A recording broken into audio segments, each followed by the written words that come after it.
É um prazer estar aqui de novo. Eu acho que é a terceira vez que eu estou aqui. Enfim, terceira ou quarta. A gente acaba confundindo. É a terceira ou quarta? Quarta, pronto. Primeiro eu estive falando com o pessoal do louvor, das artes, da dança. Depois tivemos um outro momento aqui. E é um prazer estar de volta. Coincidiu realmente de eu estar por aqui perto, falando sobre adoração. Então eu creio que Deus providenciou esse momento para nós. Já que esse é o tema que vocês estão estudando. Então é um prazer poder estar com vocês para compartilhar e dividir um pouquinho do que o Senhor tem colocado no meu coração. Eu quero que você pegue a sua Bíblia, para a gente aproveitar o nosso tempo. Peço perdão pela voz, assim, né? O frio de vocês é bem tranquilo. Então a gente nem sente. Eu sou de Belo Horizonte, que não é um lugar tão quente, mas o frio de vocês realmente é um pouco mais apertado, então a gente acaba sentindo essa diferença. Bom, eu gostaria que vocês abrissem no livro de Êxodo, e nós vamos olhar o inicinho do capítulo 5. Êxodo, capítulo 5, versículo 1. Êxodo, capítulo 5, versículo 1.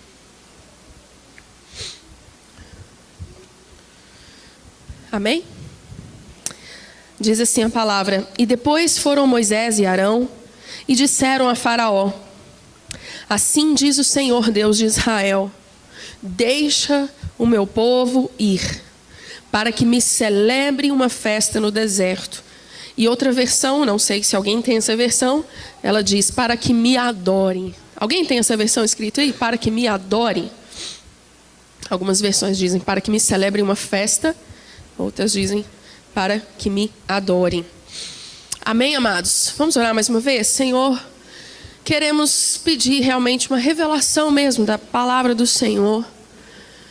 E que o Senhor abra os nossos olhos.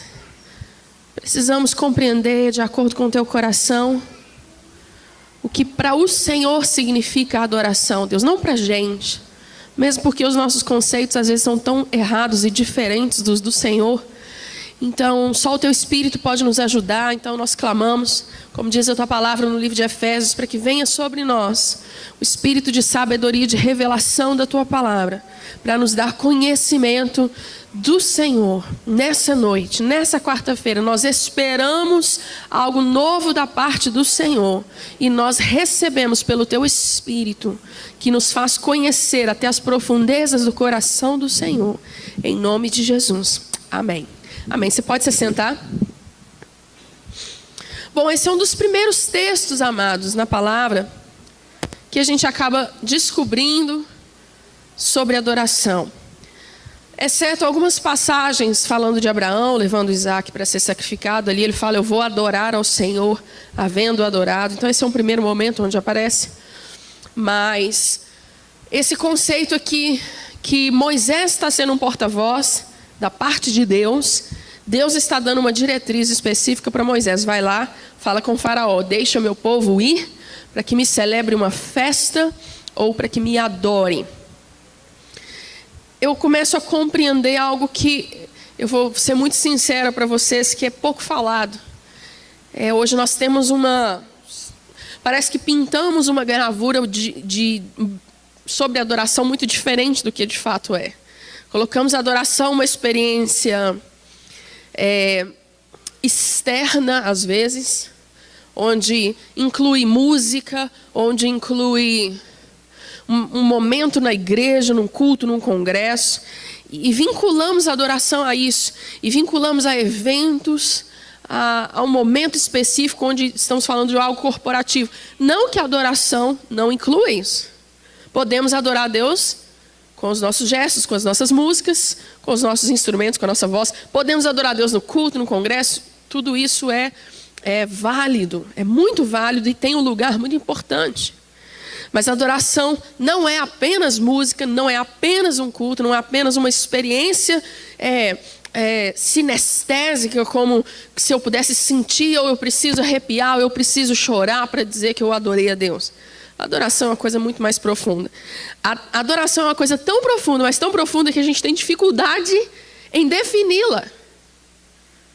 Então, já começamos por aí. O que é então a adoração? A gente poderia gastar essa série aí que vocês estão tendo toda tentando definir adoração. Algumas frases prontas vão nos ajudar, talvez, a entender? Vão, mas elas são muito simplistas. Porque a adoração é um processo, é como se nós fôssemos uma máquina cujo DNA é inerente, é o DNA mesmo, é inerente em nós a adorar algo, alguém, alguma coisa. É inevitável. Não conseguimos deixar de adorar. A questão é a quem a gente está adorando.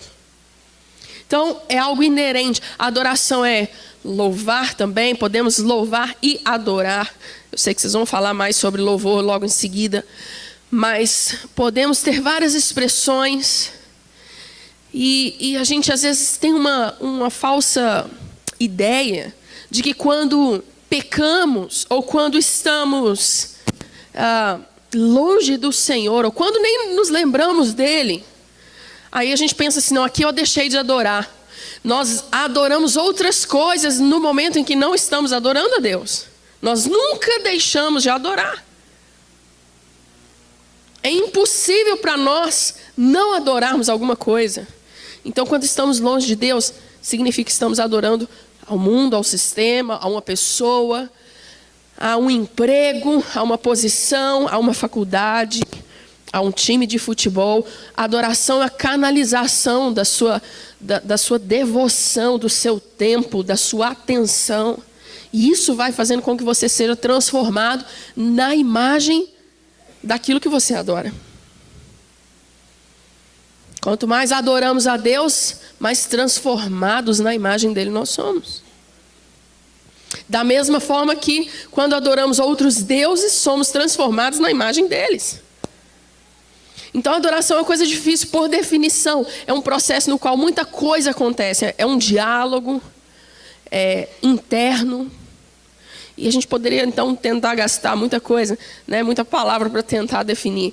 Mas aqui algo interessante acontece. O próprio Deus fala com Moisés, vai lá, fala com o faraó, deixa o meu povo ir para que me adorem. No original a palavra shaká é adoração, celebrar uma festa de adoração. Deus manda o povo ser livre, ou manda no sentido, esse era o desejo de Deus e ele expressa para Moisés, ele compartilha do coração dele e fala, vai lá e fala.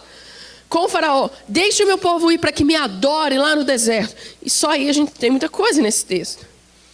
Primeiro, que Deus não... Se você ler toda a sequência aí, e eu acho que ficou bem popular ultimamente aí por tanta ênfase nos filmes e séries sobre 10 mandamentos, essa história, essa saga inteira. Nós sabemos que a coisa demorou, não foi simplesmente Moisés chegar lá e falar, o negócio é o seguinte, Deus mandou deixar o povo ir adorar. Ah, tá bom, pode ir. Foi assim? De jeito nenhum. Então, algumas coisas sobre a adoração. Vocês sabem que Faraó é o perfeito desenho, perfeito estigma, perfeita ilustração, o símbolo do próprio inimigo, do diabo. Sabemos que o Egito é um símbolo perfeito do mundo, não é verdade? O Egito, o sistema, o mundo, esse sistema que nós vivemos hoje, se não estivermos debaixo de uma influência do Espírito Santo, a gente acaba entrando e se moldando, somos conformados a este século. Então essa influência egípcia nesse sentido que eu estou querendo trazer, não literal, mas neotestamentário. Então a gente acaba estando inserido nessa realidade, onde existe um faraó tentando nos manter presos e Deus querendo nos libertar para que o adoremos com liberdade. Mais uma vez, eu preciso frisar porque minha área é a música, então eu sei que no nosso meio, toda vez que fala adorar a Deus, a gente sempre volta para a música. Parece que foi um circuito criado que agora a gente tem que desvincular. Então quando Deus fala, deixa-os livres para adorar, não é só a música também, mas viver uma vida de adoração, de rendição, de devoção, onde não é só o domingo, não é só o culto, é a segunda-feira, é a terça-feira. É qualquer outro dia, em qualquer outro lugar. Mas aqui eu aprendo que Deus não negocia adoração a Ele. Para Deus, para que haja adoração, Ele determina que a gente saia debaixo do sistema faraônico e do sistema egípcio. Está dando para entender, amados? E esse é o comando. Deus fala, deixa o povo ir para me adorar. Do outro lado da moeda nós temos um faraó que vai falar, não, não vai adorar. Vocês não vão. E aí nós temos um embate que eu e você nós vivemos todo dia. É o perfeito símbolo do Espírito de Deus e a carne. E os dois são opostos entre si, militam. Então existe uma força operante ao nosso redor. E algo até da natureza também caída, que milita para que a gente não vá, para que a gente não adore, para que a gente não seja livre. E do outro lado o Espírito Santo está dizendo, você é livre, você pode sair de debaixo das garras desse faraó. E nesse momento é que começa um processo, que eu não sei se todo mundo vai gostar de ouvir, mas eu preciso dizer. Porque é interessante Deus falar, qual é o lugar onde eles vão adorar? Aqui nesse texto. Deserto. Então acho que você já entendeu onde eu quero chegar. Aonde Deus nos leva para aprender sobre adoração? Então essa é a boa notícia da noite para você, que notícia maravilhosa, que os desertos que nós passamos são o lugar preferido de Deus para nos ensinar sobre adoração. Porque a gente criou uma imagem muito romantizada de adoração, onde eu estou, não sei, de repente numa bolha da presença de Deus e não tem nada ao redor acontecendo de mal e eu estou ali. Também tem esses momentos. Mas a gente sabe que o momento que a gente realmente experimenta uma adoração genuína não é nessa bolha, é na hora do deserto. É na hora que a gente é separado de tudo, amados. Deserto é uma coisa que a gente não gosta de falar, não gosta de ouvir. Mas é a escola de Deus, digamos assim. É a escola do Senhor. É a sala de aula do nosso mestre. Nenhum de nós quer passar e nenhum de nós vai deixar de passar. Não adianta o quanto você queira tentar convencer a Deus que... Não, Senhor! Não adianta. Ele vai te deixar passar, todos nós vamos passar. E assim, talvez seja mais vezes do que a gente gostaria também, não é verdade? Mas algo acontece no deserto, é que nós somos transformados quando nós permitimos, não é verdade? Quando nós permitimos, o nosso interior ele vai sendo transformado. O livro de Deuteronômio, Deus diz, eu vou levar eles para o deserto, para mostrar para eles o que está dentro do coração deles. Então o deserto nem é, escute bem o que eu vou dizer, o deserto nem é por causa de Deus, pelo, sei lá, um capricho talvez que Deus tem, não é nem por causa de Deus. Para que a gente vai para o deserto? Para nós mesmos aprendemos alguma coisa, para nós mesmos vermos alguma coisa. Porque no deserto a gente aprende, a gente começa a ver o quanto a gente murmura, não é verdade? A gente está tomando por base aqui o contexto mesmo, literal aqui de Moisés. E a pergunta é, vocês acham que Deus não sabia que o povo murmurava tanto assim? Deus já sabia. Quem que não sabia? Eles mesmos. Eram eles mesmos que não sabiam, tanto que eles murmuravam. E como que eles iriam descobrir? Num cenário perfeito, onde tudo está dando tudo certo? Não, porque aí ninguém murmura. E aí Deus leva eles para o deserto, para que eles conhecessem a si mesmos. Não é que Deus não nos conheça, Deus já sabe. A gente é que precisa perceber quem que nós somos, principalmente quando Ele parece que desliga tudo ao redor e a gente é só a gente e o Senhor. E esse é o papel do deserto. Mas impressionantemente, quando a gente começa a não fechar o nosso coração nesses desertos, a não nos ofendermos com o tratamento do Senhor, algo fascinante acontece. A adoração verdadeira começa a surgir. Porque aí eu não estou louvando a Deus porque algo bom aconteceu. Gente, deserto não tem nada bom acontecendo, né? É tudo muito extremo no deserto. Frio demais de noite, quente demais durante o dia. Não tem suprimento de uma forma que a gente talvez gostaria que tivesse. Somos testados talvez na nossa capacidade ruim de julgar. Passou do meu limite, eu não aguento mais. Mas Deus está nos provando, não para Ele conhecer mais uma vez, é para nós mesmos vermos aquilo que está dentro do coração nosso e que a gente não via, mas que Ele via o tempo todo e talvez a gente não acreditasse se ele nos contasse. Alguém concorda? Eu acredito, amados, que é, assim, de suma importância o papel do deserto na nossa vida. A palavra diz que o Espírito do Senhor é que levou Jesus ao deserto. Não é verdade? E todos os homens, os grandes homens da Bíblia, você não consegue desvincular a vida deles do deserto. Em algum momento eles passam. E eu creio que, não apenas para a gente ver os nossos erros, mas eu creio assim que o deserto também nos dá um senso de identidade. Para a gente compreender quem a gente é em Deus. Porque no deserto é você sozinho, quer dizer, não dá para você copiar ninguém. É você e Deus. Então, de repente, você tem que perguntar a Deus o que Ele quer de você, o que está acontecendo, por que você está passando o que está passando. E aí, de repente, você talvez não tenha motivo para adorá-lo pelo que Ele fez. Mas você começa, Deus está... Mas ainda que a figueira não floresça, Senhor. E aí você vai adorando por quem Ele é. Não pelo que Ele faz. E esse é o momento onde eu creio que essa realidade de Deus dizer, deixa o meu povo ir para o deserto. Mas o deserto não é a linha de chegada, não é verdade? Perdão. O deserto não é a estação final. Tanto é que quando Deus propõe para que eles deixem o Egito, é para levá-los para uma terra prometida. Então o alvo de Deus não é deixar a gente no deserto. Ele só precisa nos deixar passar por esse deserto. Perdão, amados. Eu tenho buscado de Deus assim não sei se eu posso dizer assim, um entendimento com relação aos extremos opostos que a gente vê na palavra. Quando Deus promete alguma coisa, quando Deus promete alguma coisa para alguém na palavra, a sensação que eu tenho é que Ele leva a pessoa assim para o outro extremo. Então você vai ser pai de multidões. O que o pai de multidões passa? Pensa comigo. Já tem um monte de filho assim, de repente.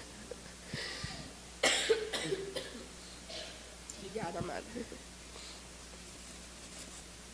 Perdão, amados, mas vai dar tudo certo, né?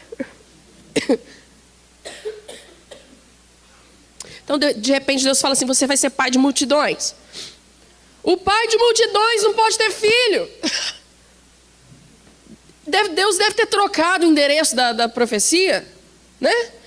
Olha, você vai ser assim o mais importante da nação. Você vai governar em cima de todo mundo. Vai parar no poço, é vendido para os ismaelitas.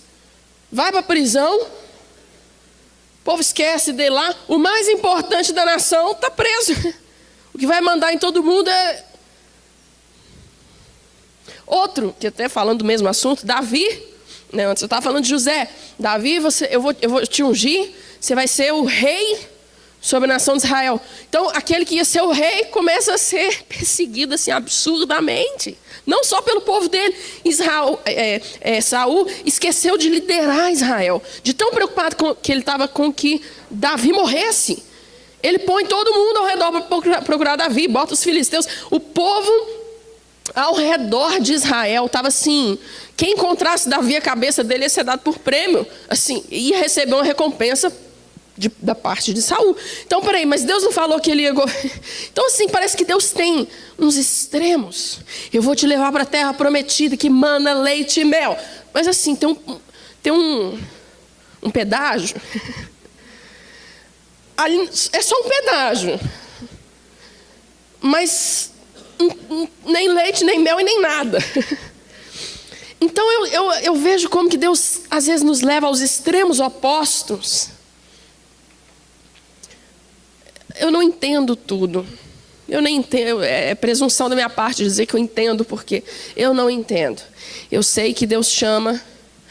Deus é um Deus que usa as coisas loucas para confundir as sábias. não é verdade? Mas ele tem essa lei assim dos extremos. Então, quando ele promete, eu vou levar vocês para uma terra, não é que ele não vá levar, ele vai levar. Mas tem algumas coisinhas, uns ajustezinhos básicos que ele precisa fazer antes que a gente chegue naquela promessa que ele nos deu. Então, assim, eu gostaria do fundo do coração que você, escutando isso, pense na sua vida. Talvez Deus prometeu o seu filho que está, sei lá, nas drogas. Deus prometeu que o seu filho vai ser muito usado por Deus. E aí você olha, uma coisa olha a outra e fala, não, é o extremo oposto. Vai ser usado por Deus, mas está longe absurdamente. É parte do processo na vida dele, na sua também. Sabe? Deus promete um emprego, Deus promete uma prosperidade. Ele fala, eu vou te dar. E aí você está no extremo oposto, não tem nada. Então são coisas que nós não entendemos. E não podemos pegar o processo e avaliar Deus pelo processo. Dá para entender, amados? Não, Deus não fez, Deus não cumpriu. Espera aí. Nós estamos caminhando. O deserto é um pedágio. Mas a gente vai chegar na terra prometida. A questão é, quem é que vai chegar, não é verdade? Poderíamos falar sobre isso. São aqueles que realmente cumprem os pré-requisitos dessa escola de Deus. Que deixam um coração assim ensinável para aprender as lições que Deus está tentando ensinar ali no deserto. E nesse momento é que surge essa adoração genuína. Preciso citar alguns outros detalhes, eu não vou ler os versículos. Mas mais à frente, no capítulo 8, no capítulo 10, algumas coisas vão acontecendo. No meio das pragas, as pragas vão se desenrolando. E Moisés chega a Faraó e fala assim, olha, Deus está falando de novo. Vocês lembram da história? Eu vou deixar aí, pede só o seu Deus então para tirar essas pragas. Tá bom, e ele orava, a praga cessava, ele voltava lá, Deus tinha endurecido o coração de Faraó. E aí, de repente, outra praga e a coisa vai desenrolando. Chega momentos onde o Faraó está tão afligido que ele fala assim, olha, pode ir, mas vamos fazer o seguinte, vamos... Em outras palavras, não está esse verbo na Bíblia, mas eu quero usá-lo para você pensar. Ele fala assim, vamos negociar. Vamos fazer o seguinte, vai só os homens. E Deus fala, não, é o povo todo que vai para celebrar essa festa de adoração a Deus no deserto. E aí outra praga desenrola, e aí Faraó chama Moisés de novo, e ele tenta negociar de novo. Faz o seguinte, vai os homens, vai as mulheres, mas deixa o gado, deixa as ovelhas, deixa as crianças. Tem um momento onde Moisés vira e fala assim, Faraó, Deus mandou nós todos irmos ao deserto. Não vai ficar sequer uma, não sei se alguém lembra do texto, não vai ficar sequer uma unha para trás. O que eu quero que você pense? O diabo parece que ele quer negociar coisas, sabe? Vai, mas não vai muito longe, não. Tem um momento onde Faraó fala assim, vai, mas... Faraó fala assim, faz aqui nessa terra mesmo. E Moisés fala, não é aqui. Deus mandou a gente sair daqui. Mas vocês vão longe. Nós vamos a caminho de 3 dias, mas fica aqui pertinho. Dá para você entender o que o diabo quer? Você sabe o que o diabo quer? Nos impedir de viver. Se eu pudesse juntar um texto com outro. O primeiro mandamento, amarás o Senhor de todo o teu coração, de toda a tua alma. Não vai ficar nenhuma unha. Deus não divide você com ninguém. Não divide. Não divide. E o diabo quer que... só um pouco, só um pedacinho. Deixa um pedacinho para trás. E Deus fala, não. É tudo. Ou é tudo, ou é nada. E essa é uma perfeita ilustração do que Deus espera quando nós falamos de adoração. Note que um dos versículos mais citados por nós com relação à adoração, João 4, Jesus no poço conversando com a samaritana, Jesus vira e fala assim, olha, vai chegar um momento, e a hora já chegou, a hora vai chegar e já é, em que os verdadeiros adoradores adorarão ao Pai. Todo mundo se lembra dessa passagem? Note que Jesus não disse, na sequência, ele não está falando, o Pai procura adoradores. É isso que fala lá? O que ele diz? O Pai procura verdadeiros adoradores. Eu não sei se isso acende alguma coisa aí dentro da sua mente. Não é que Deus esteja procurando adoradores. Lembra que eu falei que nós somos uma máquina de adoração? Não interessa o que estiver acontecendo na nossa vida. A gente não para de adorar. A gente só muda o foco e começamos a adorar outras coisas. Mas o verdadeiro adorador é que o Pai procura. O que é, em essência, aquele que não talvez vocês já tenham até ouvido essa lógica, que se existe um verdadeiro adorador, também existe um falso adorador. Senão Deus não estaria procurando um verdadeiro adorador. Mas o que eu quero que a gente pense aqui nessa noite, existe um processo onde a adoração genuína vai surgir. E como eu já disse, é no deserto que isso acontece. Eu gostaria que vocês abrissem numa outra passagem, que está aí bem escondida na palavra, no livro de Oséias, capítulo 2.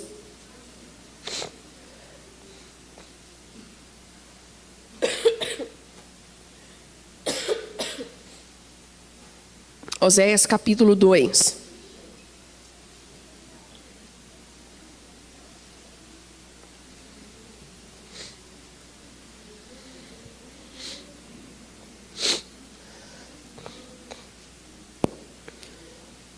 Se não achar, pode olhar no índice, não tem problema. Tem crente que fica procurando e não olha o índice, gente. Não é pecado olhar índice, tá? O ideal é que você conheça, mas se não conhecer, o índice vai te ajudar sem problema algum. Oséias capítulo 2.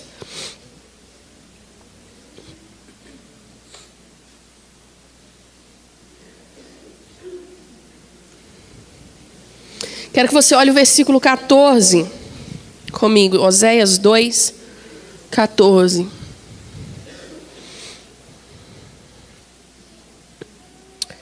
Olha que colocação interessante, é no mínimo interessante. Deus está dizendo no texto, o próprio Deus: portanto, eis que eu a atrairei e a levarei para o deserto, e ali lhe falarei o coração. Poderíamos até ler o verso 15. Lhe darei as suas vinhas dali, o vale de Acor por porta de esperança, e ali cantará, como nos dias de sua mocidade, e como no dia em que subiu da terra do Egito. É um texto, no mínimo, muito paralelo, vocês concordam? Ele está falando de um outro contexto, um outro momento histórico. Vocês lembram, acredito, da história de Oséias. Oséias foi uma pessoa que encarnou a profecia, o que Deus estava falando e o que Deus estava sentindo pelo povo de Israel. Deus fala: olha, pega uma mulher nos seus adultérios, uma mulher que está amando outros amantes, casa com ela. E você se lembra da história? Ele casa com aquela mulher o trai, o deixa. Deus fala com ele: é assim que o meu povo está fazendo comigo, vai lá, tira ela de lá. Oséias tira ela de lá de novo. Então Oséias está dramatizando. Deus é um livro tão pequeno, mas tão esquecido e tão maravilhoso, porque a gente é desafiado, a gente acaba lendo e se enxergando nesse próprio livro, porque assim nós fazemos muitas vezes com Deus, infelizmente. Nós trocamos a presença de Deus por coisas terrenas e passageiras. E Oséias é dito ou mandado, ordenado por Deus, para ir lá e buscar. E nesse processo Deus fala: é assim que eu me sinto com o meu povo Israel. Deus está linkando um adultério natural com um adultério, digamos, espiritual, para tentar fazer com que o profeta Oséias entendesse que quando nós oferecemos o nosso amor, a nossa devoção, a nossa atenção a outros deuses que não o Deus verdadeiro, isso é uma prostituição, isso é uma adoração desvirtuada, totalmente desconfigurada daquilo que nós nascemos para fazer.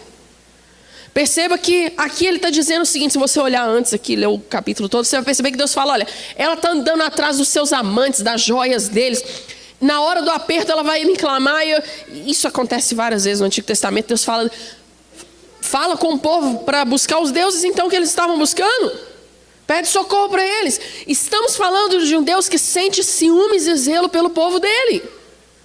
Não é um Deus que entenda que nós não estamos falando de uma personalidade ditadora, tipo assim, eu quero, é meu e pronto. Não é, é por amor.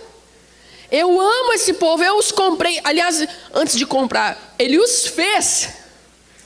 Então, eu os fiz para mim, são povo meu, tesouro meu, propriedade exclusiva. Cantares chega a dizer um jardim fechado. Então, quando nós nos distanciamos do Senhor, paramos de adorar a Ele, mas desvirtuamos a nossa adoração. E nesse contexto, Deus vira e fala assim: eu a atrairei ao deserto, e ali eu falarei o seu coração. Interessantemente, diz aí, como a gente já leu, lá ela vai cantar como antigamente. Olha que interessante, que lugar para falar de cantar, não é? No deserto. E quem é que está levando essa noiva ao deserto? Não é o diabo, é o próprio Deus. Deus fala: eu vou levá-la ao deserto. E se você ler a sequência, Deus fala em seguida aí: eu vou tirar da boca dela, verso 17, da sua boca tirarei os nomes dos Baalim. Se você ler o capítulo, aqui a gente está resumindo, amados. Leia depois o livro, o capítulo, por favor. Você vai perceber que o deserto faz algo com a gente. O deserto tem a capacidade de nos mostrar umas coisas assim, um pouquinho menos embaçado, um pouquinho menos desvirtuado. A gente começa a enxergar um pouquinho melhor. E de repente a gente percebe quem é falso Deus e quem é o Deus verdadeiro. E ali no deserto, Deus tira da nossa boca o nome de outros deuses. É um processo que Deus coloca, no qual Deus nos coloca para purificar o nosso coração, para testar onde está a nossa confiança. E isso, nesse momento, é que surge mais uma vez, então, essa adoração verdadeira. Eu não estou falando aqui muito de música e é proposital. Mais uma vez, como eu abri dizendo, não é que não seja adoração, música, é uma expressão. Mas venhamos e convenhamos, é muito comum a cena onde alguém adora a Deus no culto. E lá fora parece que plugou na hora do culto, plugou. E aí fluiu, sei lá o que a gente fala, como é que a gente usa os termos. Então ali eu senti a presença de Deus, mas aí parece que desconectou. Então a vida de dentro da igreja é um jeito, mas ela é desconexa com o resto do dia, o resto da semana. Então quando lá fora a gente começa a passar pelas lutas, mesmo pelos processos, pelo deserto, é lá que a gente vai começar a perceber se a gente adora Deus ou não.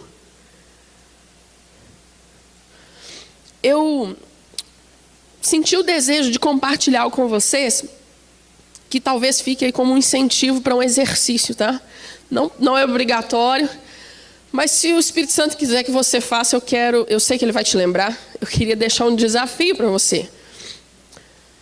E eu li isso num livro secular que não tinha nada a ver sobre adoração, uma mulher falando de outra coisa. E diz ela que algo que pode nos ajudar a viver melhor. Ela não estava falando nada de louvor e adoração, nem Deus. Mas ela dizia o seguinte: ela fez um teste durante uma semana de que tudo que acontecesse, ela não ia reclamar, mas ela também não ia ficar em silêncio. Porque a gente às vezes assim, a gente não reclama, mas parece que por dentro a gente reclama, né? Você não fala, mas do lado de dentro você está falando. E diz ela que fez o teste. Tudo que acontecer, eu vou expressar uma gratidão assim. Era tudo que eu precisava. Então não é simplesmente suportar o que acontecer. Ela disse: olha, você vai falar. E ela tem uma personalidade engraçada. Você vai falar assim: yes, era tudo que eu precisava. E eu li aquilo e falei: peraí, como assim? Essa mulher está falando de expressar uma gratidão num nível. Então assim, se o seu carro bater, por exemplo, não é murmurar, mas também não é ficar calado. É falar: graças a Deus, era tudo que eu queria, tudo que eu precisava. E eu li aquilo e falei: meu Deus, será que eu vou dar conta de fazer isso? E lendo o que ela dizia, eu me lembrei do em tudo dai.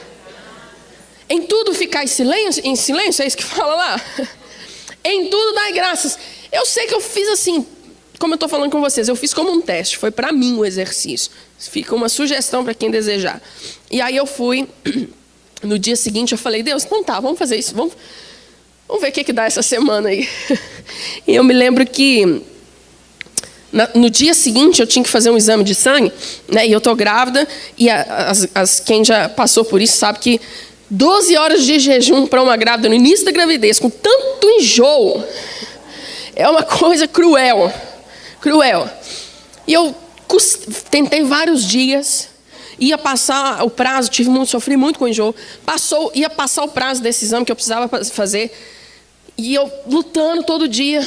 Nesse dia eu consegui não sair passando mal e náusea e tal. Falei, hoje eu vou conseguir fazer esse exame. Saí, cheguei no laboratório, estacionei o carro, custei achar um lugar, desci pensando, graças a Deus, hoje eu não vou vomitar, hoje eu não vou passar mal, vai dar tudo certo e eu vou fazer o exame. Cheguei na porta com o pedido, falei, moça, eu preciso fazer esse exame rápido, que eu estou passando mal já, minha pressão já está baixa. Ela, a gente não faz esse exame aqui não, você vai ter que ir lá não é praticamente a cidade, mas é muito longe o lugar que ela me falou. A Unimed não reconhece esse laboratório ainda, porque ele é novo. E eu estava, a 2 ruas da minha casa. Eu teria que andar, para 2 bairros seguintes. Na hora eu pensei, não vou reclamar, mas eu não lembrei. Foi o Espírito Santo que me lembrou do exercício. E eu saí pensando, Senhor, eu não acredito. Graças a Deus, Senhor, obrigada. Era tudo que eu precisava. Que maravilha, eu vou para outro laboratório. Que coisa maravilhosa. Por dentro não estava assim. Mas algo começou a mudar.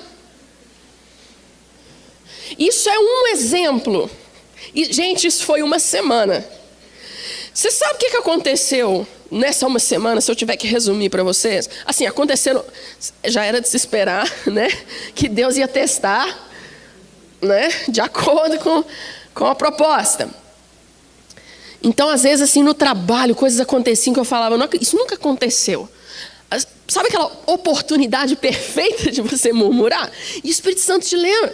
Deus, que eu queria muito, muito obrigada que isso aconteceu. O fim da história é que em uma semana,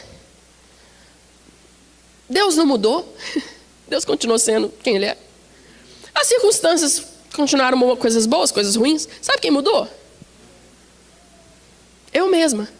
De repente, todas as minhas noites, quando eu ia dormir, parece que o dia realmente tinha sido surpreendente, maravilhoso. Todo dia eu ia dormir em paz, uma coisa assim, que eu confesso para vocês, há muito tempo eu não vivia. Vários dias que no fim do dia você deita, não está, estou cansado, hoje foi difícil. Não tinha o ambiente disso não existia. Então, eu realmente quero sugerir para você fazer isso essa semana. A moça chamou isso lá de um exercício sobre viver melhor, identidade e tudo mais. Eu acredito que ela estava falando sem saber, sem ser cristã, de um princípio bíblico que a gente está aqui numa quarta-feira à noite falando, chamado de adoração. Ela só não usou esse nome porque ela não compreende.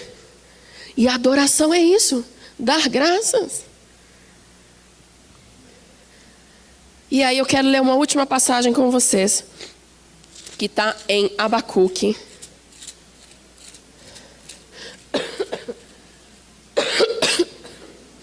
Pode olhar, está um pouquinho para frente para ajudar vocês, mas pode olhar no índice também.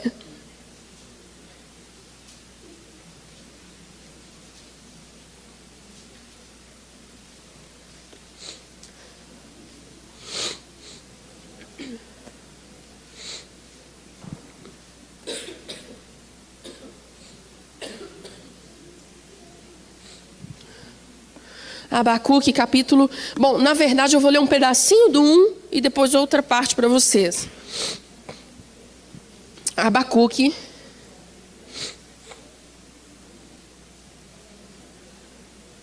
Abacuque, capítulo 1. Eu vou ler só o pedacinho do 1 e do 2. Verso 1 e 2 do capítulo 1. A minha Bíblia fala o peso que viu o profeta Abacuque. Outra versão diz a visão que viu o profeta Abacuque. O verso 2 é Abacuque exclamando, gritando, dizendo: até quando, Senhor, clamarei eu, e tu não me escutarás? Gritar-te-ei violência, e não salvarás? Quero ler só esses dois, porque para a gente remir o nosso tempo, a história pela qual Abacuque está passando, contexto inclusive histórico, é muito rico de detalhes. Nós precisávamos ter mais tempo para falar sobre isso, mas vou tentar resumir. Abacuque está passando, pessoal, por um momento onde havia guerra, onde havia destruição. Ele chega a citar detalhes que parece que ele está citando 2016, a verdade é essa.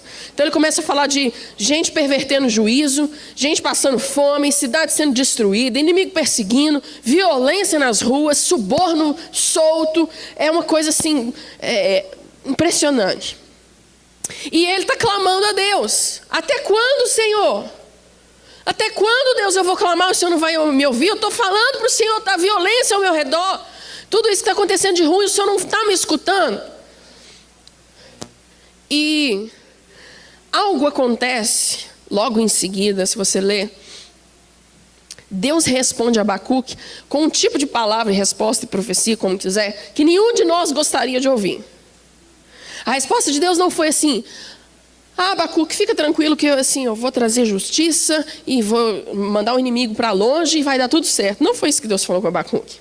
Se você ler o relato aí, Deus, em outras palavras, estou tentando resumir para vocês. É como se Deus dissesse assim: eu sei, Abacuque, está ruim, mas infelizmente a notícia é que vai piorar. Essa é a palavra que Deus dá para Abacuque. Vai piorar. Então tem um povo vindo contra vocês. Eu vou levantar um outro povo também para vir contra vocês. Vai ficar pior. Imagina que palavra para receber de Deus, não? Deus falar, vai ficar pior. Não é isso que a gente quer ouvir. E a gente condiciona a adoração a esse tipo de palavra. É ou não é verdade? Se Deus falar, eu vou te dar, eu vou e te prometer, eu te adoro então, Senhor. Não é? Vai dar tudo certo e eu vou curar. Então pronto, Senhor, eu te adoro. Ou eu vou te dar uma promoção no seu trabalho. Senhor, então eu te adoro. Não é assim que fazemos? Mas algo acontece na vida de Abacuque. É um dos livros, incrivelmente, sobre a adoração, que mais me chama a atenção na Bíblia. Ele é curtinho, mas Abacuque é um dos descendentes da ordem levítica. Ele era provavelmente alguém que estava nos turnos em adoração. Não é à toa que termina com ele dando instruções para o instrumento de corda, para o mestre das músicas, enfim. Mas algo acontece, amados, entre o capítulo 1 e o capítulo 3, que eu não sei nem dizer o que acontece. Mas é como se o Abacuque do capítulo 1 é uma pessoa, e o Abacuque do 3 parece que é outra pessoa. E não é porque Deus falou uma coisa boa. Está dando para vocês entenderem? Deus falou, vai ficar pior. Mas o Abacuque do 1 está numa dúvida enorme. E ele passa de dúvida para adoração. Ele passa de incredulidade para uma fé assim inabalável. E aí eu quero ler com vocês o finalzinho do 3, porque aí vocês vão entender o que eu estou dizendo. Que coisa fantástica. Não é fácil, não é bonito, não é poético, mas é real. Olha o verso 17 do capítulo 3, então.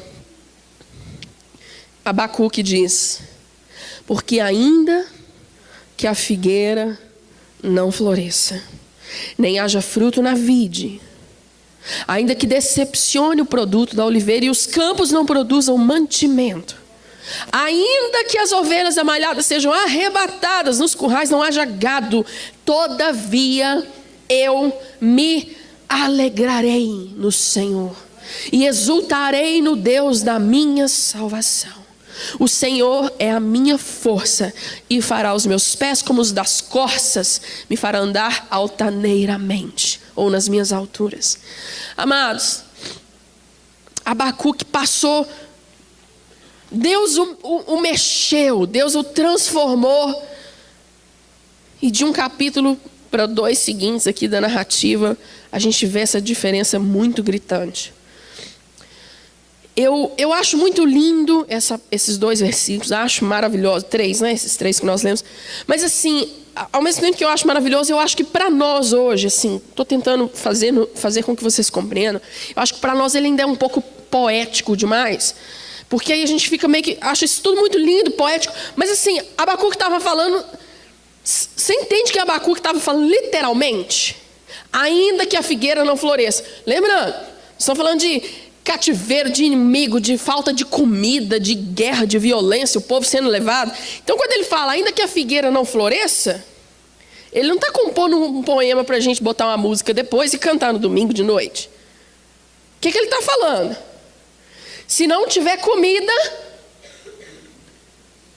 ainda que não tenha comida, então a gente tem que tentar contextualizar para nós isso. Ainda que não tiver mantimento, ainda que não tiver um emprego, ainda que não houver suprimento, ainda que aqui ele fala ovelha, seja, a gente lê isso, está muito distante para nós hoje. Mas tenta pensar na sua realidade. Não tiver emprego, não tiver condição, não tiver saúde, as coisas ao seu redor tudo fugiram.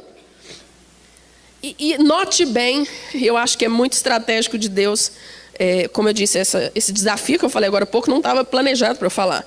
Mas olha que interessante, Abacuque não vira e fala assim, ainda que aconteça isso tudo, mas ainda assim eu vou ficar calado, é isso que ele fala?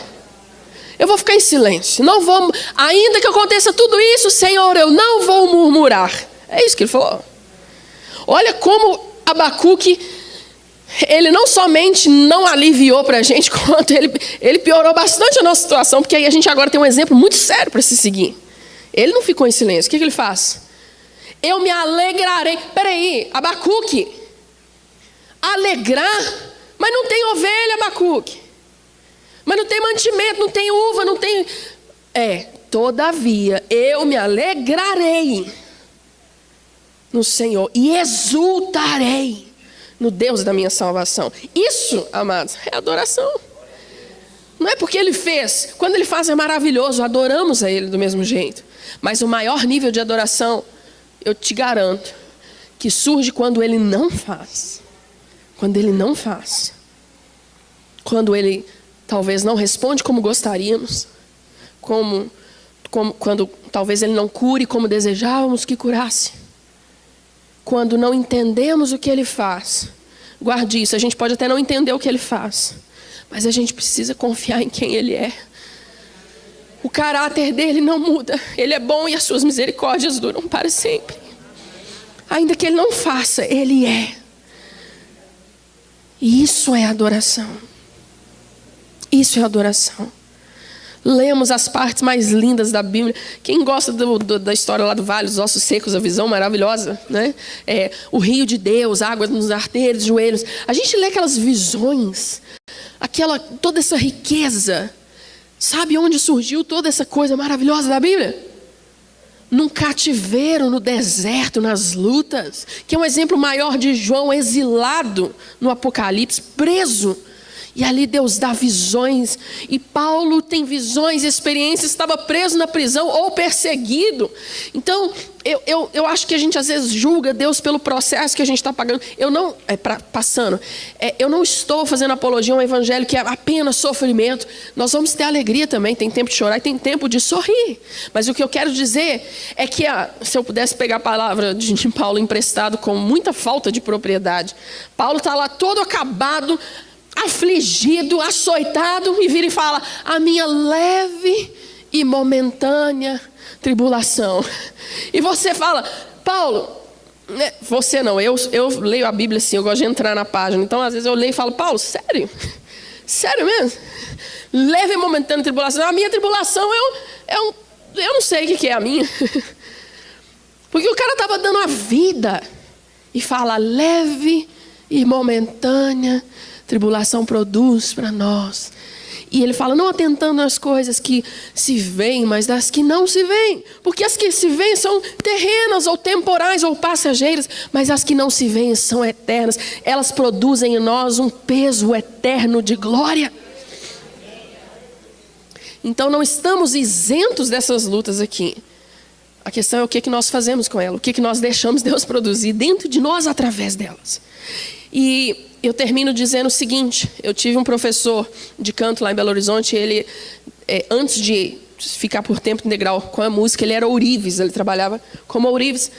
E eu me lembro de conversar muito com ele, assim, na época que eu fui casar e fazer aliança. E conversando com ele, falei: Rogério, estou precisando de uma indicação, lugar onde compre aliança barata. E ele é um cara assim, 5 minutos que você conversar com ele, Era impressionante. Ele foi aluno meu de seminário. Ele, sabe aquele aluno de seminário assim que alguém, se você passar, só para vocês entenderem, se você passar por ele no corredor, tiver um monte de gente ali conversando com ele, se for, por exemplo, na cantina, na volta você vai passar, todo mundo ao redor dele está chorando, e amém, assim. O assunto pode não ser nada, ele consegue, ele tem uma vida com Deus impressionante. E eu fui olhar o orçamento de aliança com ele. A conversa foi girando para o outro lado, que não sei o que, quando eu trabalhava como ourives. Raquel, sabe como é que o ourives trabalha? Tipo assim, o assunto foi para outro lugar. Ele falou assim, a gente tem um negocinho que chama cadinho, eu nunca mais esqueci. A gente pega o fogo e soca um fogo assim alto, absurdamente, para pegar para aquela liga se formar, mas a impureza vir exatamente primeiro para o meio, depois a gente vai separando, vai para as extremidades. E ele falou assim, você sabe quando a gente desliga o fogo, a gente como ourives, para saber que já está no ponto e na liga e na temperatura, e já deu para extrair as impurezas? Ele falou assim, quando a gente aproxima, tem que ter distância, mas suficiente para ver, distância por causa do calor, mas proximidade o suficiente para poder enxergar. E diz ele, quando o ourives olha para o ouro, aquela liga derretida, e ele enxerga a imagem dele sem distorção, como se fosse para um espelho. Se tiver meio distorcido, ele não pode apagar o fogo. Mas na hora que ele vê a imagem como se ele estivesse olhando por um espelho, aí ele sabe, está no ponto bom, pode desligar. E aí na conversa eu fui olhar um orçamento e ouvi essa explicação. Ele diz o seguinte, sabe de uma coisa? Tribulação é assim com a gente. Deus aumenta o fogo das lutas, das tribulações, enquanto não interessa se está doendo. A questão não é essa. A questão é se a impureza vem para cima, vem para a beirada, ele vai arrumando, tirando. Aí quando ele olha e fala assim, eu consigo ver a minha imagem nele, está começando a ficar parecido comigo. Aí ele vai e desliga, porque esse é o propósito e o processo do deserto, das tribulações. Para que em nós seja formada a imagem dele mesmo. Eu não diria nem que é o propósito que ele quer que a gente passe. Eu até refaria essa frase dizendo o seguinte, esse é o propósito pelo qual ele nos criou. Não é agora, ele não inventou essa ideia agora. A gente está nesse mundo passageiro, essa experiência temporal, para que a gente seja moldado à imagem dele, aquilo que ele criou desde o início. O propósito dele principal para nós. Porque ele nos criou imagem e semelhança. Amém? Eu queria te convidar a fechar os seus olhos. E eu queria orar. Porque eu não acredito que Deus trouxe essa palavra ao meu coração para falar aqui. Porque ninguém está passando por deserto. Ou porque talvez não vá passar. Então acredito que alguém talvez precise ouvir isso mesmo, de Deus nos separar para tirar a murmuração de nós, para tirar aquilo que impede a gente de adorar. É como se Deus estivesse dizendo para Faraó, deixa o meu povo ir para que me adore no deserto. Então eu te convidaria a fechar os seus olhos e orar. E cabe talvez um pedido para que você pergunte ao Senhor o que é que Ele está querendo fazer na sua vida nesse momento. Qual é a lição que Ele quer te ensinar? Qual é esse processo pelo qual você está passando? Qual o alvo de Deus? Qual é o deserto que você está enfrentando e por quê? E que vem essa revelação de que ainda que a figueira não floresça, a leve e momentânea tribulação, enfim, faça a sua oração, fale com o Senhor. É muito importante esse momento, para você processar aquilo que foi falado.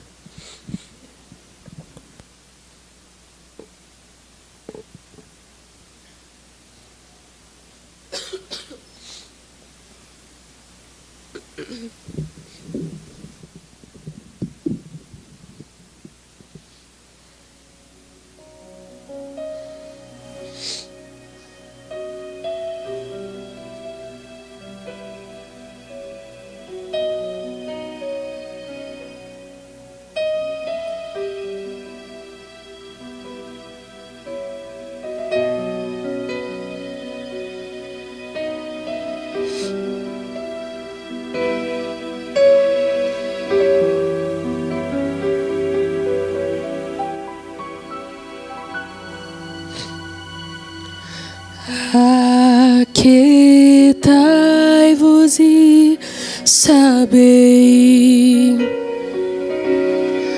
Aquietai-vos e sabei. Sabei que eu sou Deus e que eu sou o Senhor. Aquietai-vos e sabei. Aquietai-vos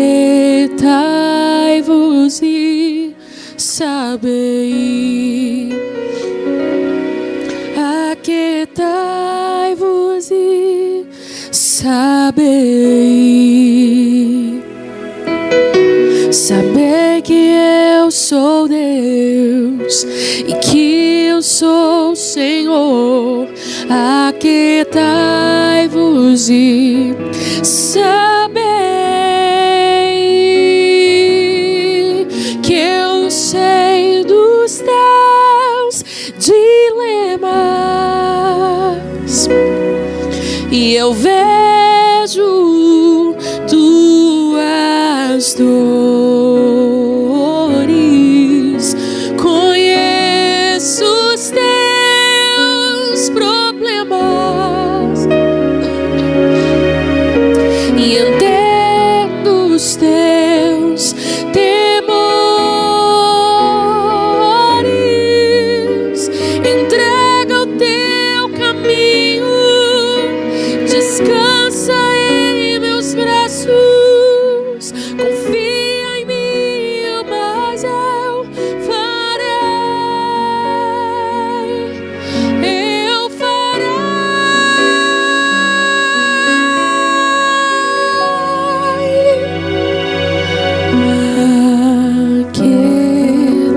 Aquietai-vos e sabei. Aquietai-vos e sabei.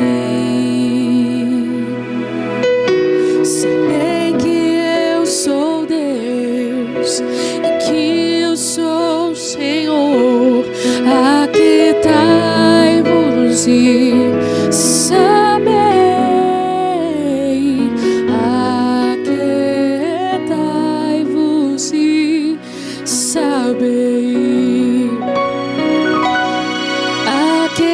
Aquietai-vos e sabei. Sabei que eu sou Deus e que eu sou o Senhor. Aquietai-vos e sabei. É o que o Senhor nos diz essa noite. Que eu sei dos teus dilemas e eu vejo tuas dores, conheço os teus problemas e entendo os teus temores. Entrega o teu caminho, descansa em meus braços, confia em mim, mas eu farei. Meu filho, eu te amo, no ventre te formei, conheço a tua vida e jamais te deixarei. Entrega o teu caminho, eu te levo em meus braços, confia em mim, mas eu farei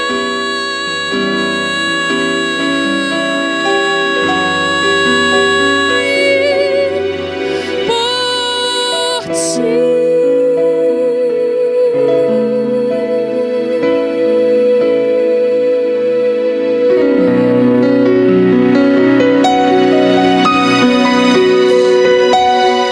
Senhor, nós cremos nessa noite que o Senhor não apenas nos vê, o Senhor não apenas conhece os nossos dilemas e problemas,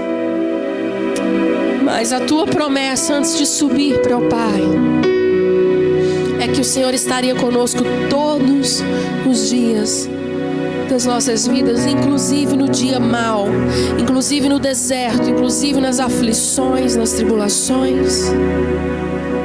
Então produz em nós, Senhor, uma adoração verdadeira. Mesmo porque o Senhor não vai deixar um pedacinho lá no Egito. O Senhor fala que não é para ficar para trás nenhuma unha, nenhuma área da nossa vida vai estar isenta de passar por esse processo tão transformador, onde te encontramos face a face, onde somos levados e atraídos ao deserto, e o Senhor diz: e ali eu falarei ao teu coração.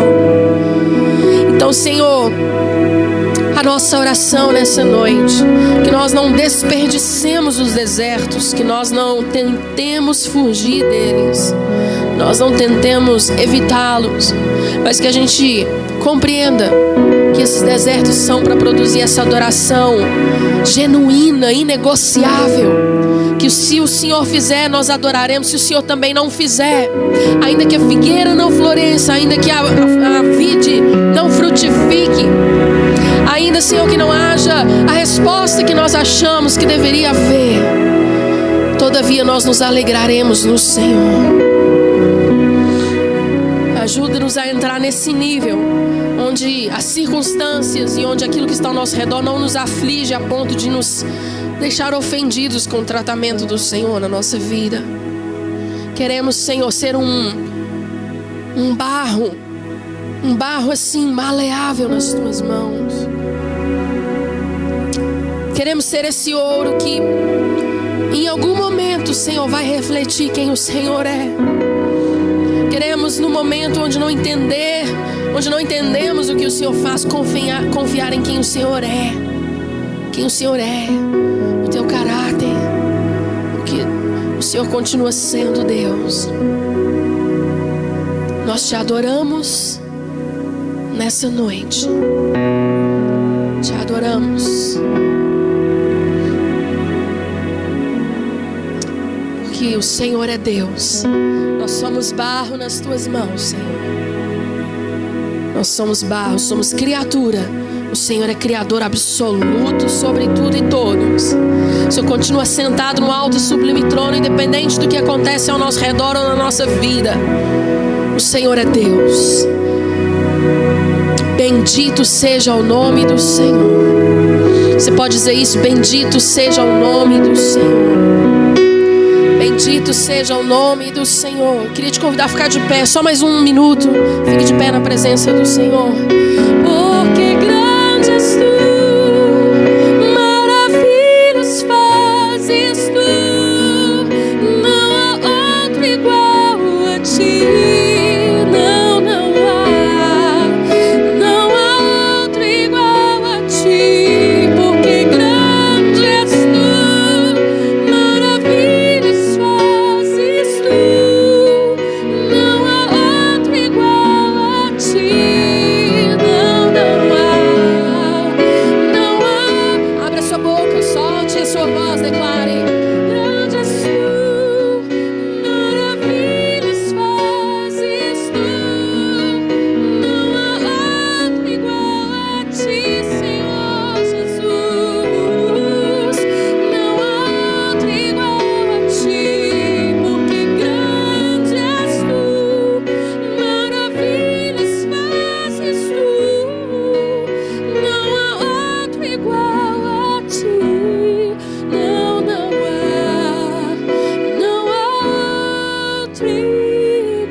O Senhor trouxe ao meu coração a passagem que ele diz: eu é que sei, sou eu que sei os pensamentos que eu tenho a respeito de vocês.